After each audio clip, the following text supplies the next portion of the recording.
दो तस्वीरें देखिए। इस वक्त झमाझम बारिश का दौर जारी है। बारिश ने मौसम का मिजाज बदल दिया है। खेतों में खड़ी फसल को भारी नुकसान की संभावना भी यहां पर जताई जा रही है। तेज हवाओं के साथ बारिश शुरू हुई है। पानीपत और करनाल की ये तस्वीरें हम आपको इस वक्त दिखा रहे हैं। दो तस्वीरें जहां पर झमाझम बारिश का दौर जारी है। वहीं करनाल जिले की बात करें तो करनाल में भी हल्का बूंदाबांदी शुरू हो चुकी है। वहीं किसानों की बात करें तो कहीं ना कहीं किसानों के लिए समस्या का कारण बनती हुई नजर आ रही है, क्योंकि देखा गया है कि वो जो फसल की कटाई है, गेहूं की कटाई है, वो शुरू हो चुकी है, और जिसके चलते किसान अपनी कटाई के बाद अनाज मंडी में लेकर पहुंच रहा है। मगर एक समस्या का है कि अगर वो अनाज भीग जाता है तो कहीं ना कहीं जो नमी की मात्रा है वो कहीं ना कहीं 18 से 20% हो जाएगी। मगर सरकार का जो दावा है कि 12% नमी होगी तो कहीं एमएसपी पर मिलेगी। अगर ज्यादा नमी होती है तो कहीं ना कहीं उनकी खरीद पर भी असर पड़ेगा, जिससे कि चलते उन्हें जो लागत है वो भी पूरी नहीं कर पाएंगे। आप तस्वीरों के माध्यम से भी देख सकते हैं किस प्रकार यहाँ पर ओलावृष्टि के जो आईएमडी के द्वारा जो कहा गया है कि कहीं ना कहीं बारिश की जो है संभावना बनी रहेगी और हल्की धीमी बारिश होगी और काले बादल छाए रहेंगे। कुछ दिनों से आंशिक रूप से जो बादल छाए रहने की आशंका थी, और आज बारिश की संभावना कहीं ना कहीं होती हुई नजर आ रही है। और मौसम साफ की बात करें तो अब कल से जो मौसम है बिल्कुल साफ था, मगर एकदम से मौसम में बदलाव हुआ, जिसके चलते कहीं ना हल्का करनाल में बूंदाबांदी शुरू हो गई है। वहीं बात करें तो अधिकतम तापमान है 29 डिग्री सेल्सियस, न्यूनतम तापमान की बात करें तो 16 डिग्री सेल्सियस रहने की बात है। और जो 11 प्रति घंटे की गति से हवाओं में जो तेज हवाएं चल रही हैं, जिसके चलते कहीं ना कहीं किसानों के लिए एक समस्या और निराशा का कारण बनी हुई है। इसके लिए आईएमडी का कहना है कि लगातार जो है मौसम विभाग का कहना है, उन्होंने भी कहा है कि जो नेशनल हाईवे 44 से लगे जिले हैं उन्हें कहीं ना कहीं बारिश का सामना करना पड़ सकता है, क्योंकि किसानों के लिए एक बड़ी दुखद खबर है। अगर बारिश होती है तो फसल कटाई में देरी हो सकती है, क्योंकि देखा गया है कि 1 अप्रैल से जो खरीद शुरू हुई थी, जिसके चलते बारिश हो रही है और फसल कटाई में देरी होती नजर आ रही है, और जो नमी की मात्रा है वो बढ़कर 20 से 22% होती हुई नजर आ रही है। करनाल से इंडिया न्यूज के लिए विकास कुमार की रिपोर्ट। तो बारिश से मौसम का मिजाज बदला है। आपको बता दें, खेतों में खड़ी फसलों को भी नुकसान पहुंच सकता है, जिससे किसान की चिंता यहां पर बढ़ गई है। बारिश ने मौसम का मिजाज बदल दिया है। दिल्ली एनसीआर हरियाणा में इस वक्त बारिश का दौर जारी है।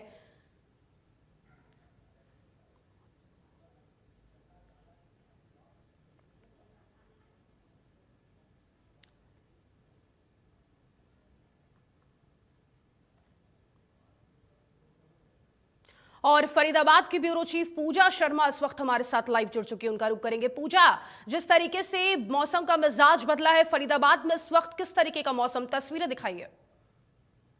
देखिए, बिल्कुल बदलते मौसम के मिजाज ने जो है मौसम काफी सुहावना फरीदाबाद में कर दिया है। और आप देख सकते हैं कि इस वक्त जो है मौसम बहुत सुहावना नजर आ रहा है।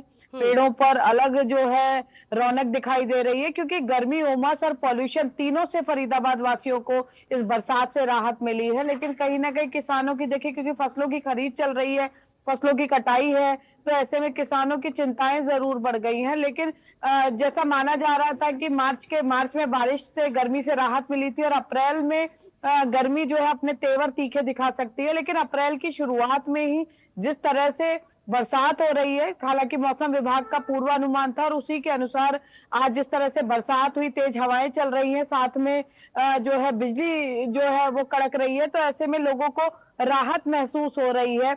वहीं अगर देखिए मंडियों की बात करें तो मंडियों में हालांकि बरसात को लेकर व्यापक इंतजाम किए गए हैं, शेड्स वहां पर बनाए गए हैं, लेकिन उसके बावजूद भी किसानों के माथे पर जरूर चिंता की लकीरें हैं कि उनकी फसल जो है वो बरसात में भीग ना जाए, और जो फसल कटाई के बाद उन्होंने रखी हुई है वो कटाई के बाद और मंडी तक पहुंचने में किसी तरह से प्रभावित ना हो इस बरसात के कारण। ये भी एक बड़ी चिंता उनके माथे पर नजर आ रही है। लेकिन बहरहाल अगर बात करें तो फरीदाबाद वासी इस बरसात से काफी खुश नजर आ रहे हैं। बिल्कुल, पानीपत से भी हमारे सहयोगी राजेश मजोका जुड़े हुए हैं, उनका रुख करेंगे। राजेश, देखिए पानीपत में भी देखिए सिलसिला लगातार बारिश का जारी है। अगर बात करें किसानों की फसलों की, तो कौन कौन सी ऐसी फसल हैं जो सबसे ज्यादा इस बारिश से प्रभावित बताई जा रही है? देखिए फातिमा, अगर बात की जाए तो लगातार 2 दिन का अलर्ट जो है मौसम विभाग द्वारा दिया गया है कि मौसम बदलेगा और बार बार बारिश होगी, रुक रुक कर बारिश होगी। और ऐसा ही थोड़ी देर से शुरू हुआ है कि पहले मौसम बदला, बारिश हुई, तेज हवाओं के साथ बारिश शुरू हुई, आंधी आई और उसके बाद फिर धूप निकली और फिर जो है बारिश का सिलसिला जारी है। अगर फसलों की हम बात कर ली जाए तो रबी की फसलें हैं, जैसे कि सरसों है, गेहूं है, इनको तो खासतौर पर नुकसान ही है क्योंकि इस वक्त कटाई का सीजन है और जो फसलें हैं वो इस समय खुली मंडियों में पड़ी हैं और कुछ जो खेतों में खड़ी है, जहां दोनों तरफ नुकसान किसानों को हो सकता है। जी अगर खुले में गेहूं भीगता है तो वहां भी किसानों का नुकसान है, अगर खेतों के अंदर जो कटाई से पहले गेहूं भीगता है तो वहां भी जो है किसानों का नुकसान हो सकता है। दूसरी अगर हॉर्टिकल्चर की बात करें तो हॉर्टिकल्चर के किसान जो है जो सब्जियां उगाते हैं या फलों की खेती करते हैं उनको भी भारी नुकसान है, क्योंकि इस बार की ओलावृष्टि जो है उसने फसलों के जो पौधे हैं उनको तोड़कर रख दिया है। अब जो उसके ऊपर फूल है या सब्जियां हैं वो अभी लेट होंगी या ना भी आए, इस प्रकार की जो किसानों को बड़ी समस्या सामने आ रही है। जी फातिमा। बिल्कुल, करनाल से भी हमारे सहयोगी बने हुए हैं, उनका रुख करूंगी। विकास, देखिए जिस तरीके से मौसम बदला है, तस्वीरें दिखाइए करनाल में इस वक्त किस तरीके का मौसम।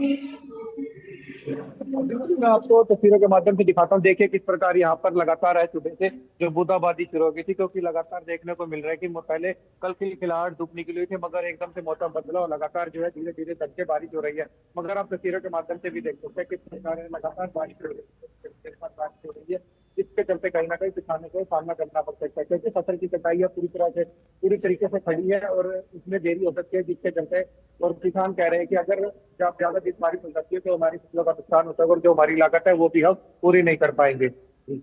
बिल्कुल पूछा, देखिए जिस तरीके से किसान जो हैं वो अभी चिंतित बताए जा रहे हैं। ऐसे में अगर हम बात करें फसलों की, तो अगर बारिश से वहां पर फसलों को नुकसान पहुंचता है तो सरकार इस वक्त मुआवजा किस तरीके से दे रही है? क्या गिरदावरी करवा लिया गया? क्यों देखिए, क्योंकि जिस तरीके से पहले भी मौसम बदला है, साफ तौर पर किसानों की फसलों को भारी नुकसान पहुंचाया जा चुका है। तो गिरदावरी का क्या सिचुएशन है वहां पर? क्या गिरदावरी हो चुकी है?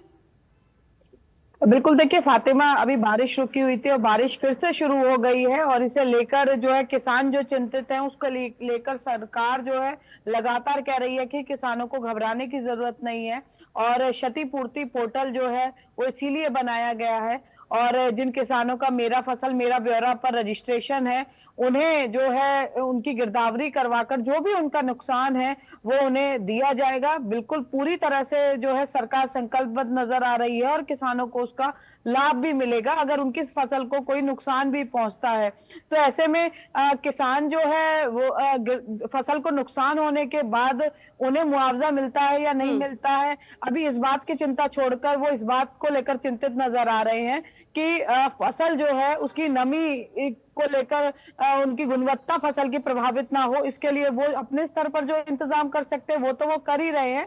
लेकिन क्योंकि देखिए खाद्य आपूर्ति मंत्री राजेश नागर फरीदाबाद से ही है, तो ऐसे में उन्होंने भी तमाम न केवल फरीदाबाद की मंडियों में बल्कि पूरे हरियाणा की मंडियों में मौसम के परिवर्तन को देखते हुए व्यापक इंतजाम करवाए गए हैं कि ताकि जो मंडियों में आने वाला गेहूं है या अन्य फसलें हैं वो खुले आसमान के नीचे ना भीगे और नमी के चलते गुणवत्ता फसल की प्रभावित ना हो। तो ऐसे में उम्मीद तो जताई जा रही है कि किसानों को जो फसल लेकर आ रहे हैं उनको नुकसान ना हो, लेकिन प्रकृति की मार अगर पड़ती है और अगर किसानों को किसी तरह का नुकसान होता है तो निश्चित तौर पर वो पोर्टल पर जाकर गिरदावरी के साथ जो है उसका लाभ ले सकते हैं, मुआवजा उनको मिल सकता है। इसके लिए तमाम जो अधिकारी हैं उनको जो है सरकार की तरफ से भी और खाद्य आपूर्ति मंत्री राजेश नागर की तरफ से भी बिल्कुल सख्त दिशा निर्देश फातिमा दे दिए गए हैं। बिल्कुल राजेश, अब तक ऐसे कितने किसान पानीपत के जिनको इन बारिश से नुकसान पहुंचा है उनको मुआवजा मिल चुका है? ऐसे कितने किसान हैं अभी? देखिए फातिमा, अभी इसका आंकलन नहीं हुआ है क्योंकि पटवारियों की ड्यूटी लगाई गई है इसमें, जो कि गिरदौरी के जो देखेंगे और उसको सती पोर्टल पर अपलोड करेंगे। अभी मेरी सहयोगी बता रही थी कि सती पोर्टल के लिए जो है सरकार पूरा तरीके से कार्य कर रही है और अब जो पटवारियों की ड्यूटी है वो जाकर लगाई गई है कि किसानों का कितना नुकसान इससे हुआ है। हालांकि अभी कोई ज्यादा नुकसान की आशंका नहीं है क्योंकि अभी जो ओलावृष्टि हुई थी उससे पहले जो फसलें थी उनको हल्का फुल्का नुकसान हुआ था। उसके बाद जो हॉर्टिकल्चर है, जो बागवानी करते हैं किसान, उनको अगर जरूर नुकसान हो सकता है उसका भी आंकलन अभी किया जाएगा। जी बिल्कुल विकास, के आने वाले दिनों में भी पूरे हरियाणा में इसी तरीके का मौसम बने रहने की संभावना जताई गई है? हाँ, बिल्कुल आईएमडी के द्वारा कि नेशनल 44 का हाईवे के आसपास या पंचकुला से लेकर सोनीपत की बात करें दिल्ली तक उन्होंने हाई अलर्ट जारी करा है कि लगातार बारिश होने की संभावना है, क्योंकि देखा गया कि पिछले 2 दिनों से ज्यादा गर्मी हुई थी, मगर फिर से एकदम मौसम ने करवट ली, जिसके चलते आज हल्की बूंदाबांदी से शुरू हुई और अब तक बूंदाबांदी ठीक है। लगातार चल रही है, जिससे कि कहीं ना कहीं किसानों की एक समस्या का कारण बनता हुआ नजर आ रहा है, क्योंकि फसाई जो फसल है कटाई पर खड़ी है और लगातार किसान फसलें काटने जाते हैं, इससे कि पहले बारिश हो जाती है और कहीं ना कहीं इससे बाधित होती नजर आ रही है, क्योंकि देखा गया है कि अगर फसल कटाई लेट होती चली गई तो कहीं ना कहीं किसानों को समस्या का सामना करना पड़ता है। किसान के लिए जो